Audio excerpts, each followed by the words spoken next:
नमस्कार। अभी हम प्राकृतिक कृषि मॉडल फार्म खजरी में हैं और आज का हमारा विषय है फसल चक्र।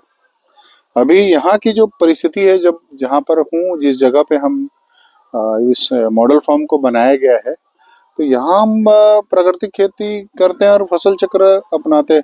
लेकिन आसपास के जगह में जब हम देखते हैं तो यहाँ खरीफ के फसल में किसान धान लगाता है, उसके बाद गर्मी की फसल जो रबी का आता है उसमें भी धान लेता है।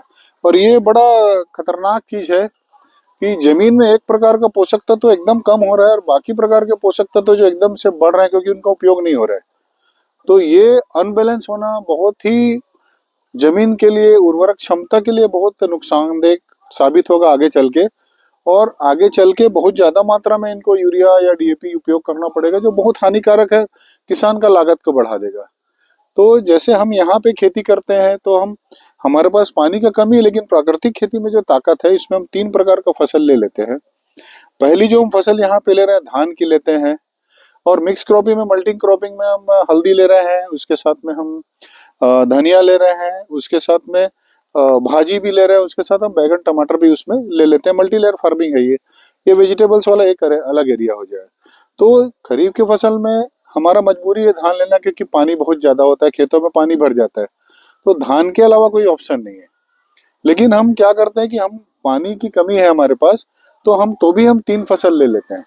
और हमारी जो जमीन है उसकी उर्वरक क्षमता बिल्कुल बहुत अच्छी है और लगातार ये बढ़ती चली जा रही है। इससे कारण ये कि हमने फसल चक्र को अपनाया, और आज का विषय ही हमारा फसल चक्र है। तो जैसे अभी हमने धान लगाया और धान की फसल कट गई है, लेकिन धान में जब भी फ्लावरिंग आती है तो हम तिवरा दाल का बीज को डाल देते हैं। तो ये देखिए, हमारा ये तिवरा की जो दाल है ये तैयार हो रहा है, आप देख रहे होंगे यहाँ पे, और कितना अच्छा मजबूत फसल है ये। तो ये हम हमारे लिए ये दूसरी फसल हो गई। और तीसरी फसल जो है हम लगाते हैं मिलेट्स के।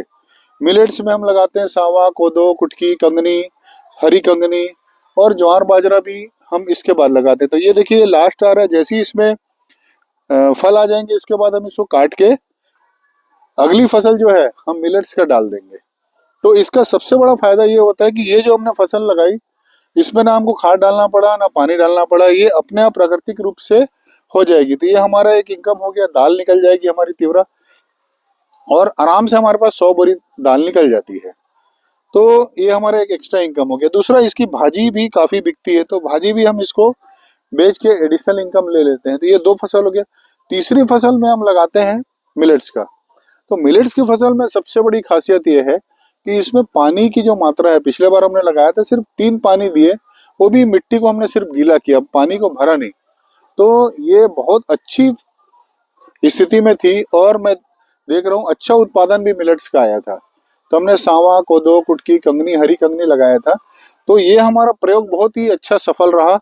तो किसान भाइयों से मैं एक निवेदन करना चाहूंगा कि मॉडल फार्म खजरी में आइए, एक बार देखिए कि फसल चक्र को हम लगातार अपना रहे हैं, जमीन की स्थिति सुधर रही है और उत्पादन स्तर लगातार हमारा बढ़ रहा है। तो ये किसानों के लिए फायदा है कि आने वाले भविष्य में जो ये रासायनिक खेती और धान के बाद धान लेने वाले हैं, तो हमारे पास उतना पानी भी नहीं रहेगा, ना आपके पास उतना लागत रहेगा कि आप कर सके। तो आप फसल चक्र में इस तरह की खेती को अपनाएं। और ये जो तीनों खेती है, इन तीनों खेती में हमको मूल्य बहुत ही अच्छा मिलता है। जैसे हम धान भी लगाते हैं तो धान में हमारा सुगंधित धान का ही सरकार ने जो एमएसपी फिक्स कर दिया 80 रुपए का, सुगंधित धान जो है, तो एक अच्छा पैसा आ रहा है। दूसरा, तिवरा आराम से 35 से 40 रुपए केजी चला जाता है।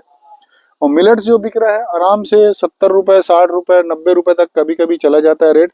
तो इसमें भी एक अच्छा इनकम है। और मिलेट जब हम लगाते हैं ना, तो इसमें ना खाद डालना पड़ता है, ना किसी तरह का पेस्टिसाइड डालना पड़ता है। तो ये जो खेती है ये हमारे भारत में परंपरागत खेती की थी, फसल चक्र अपनाना।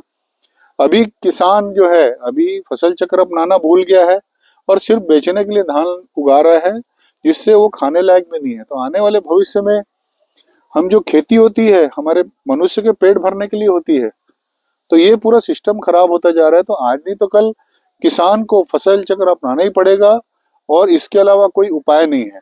तो सभी किसानों से मैं अनुरोध करूंगा कि इस तरह के फसल चक्र में अपनाएं और इसका फायदा देखें।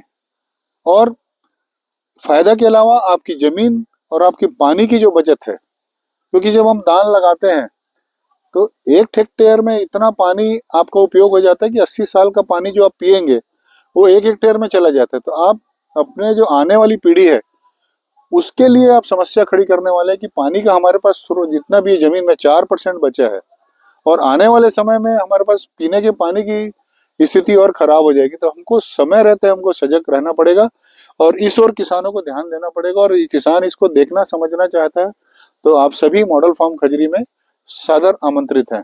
नमस्कार।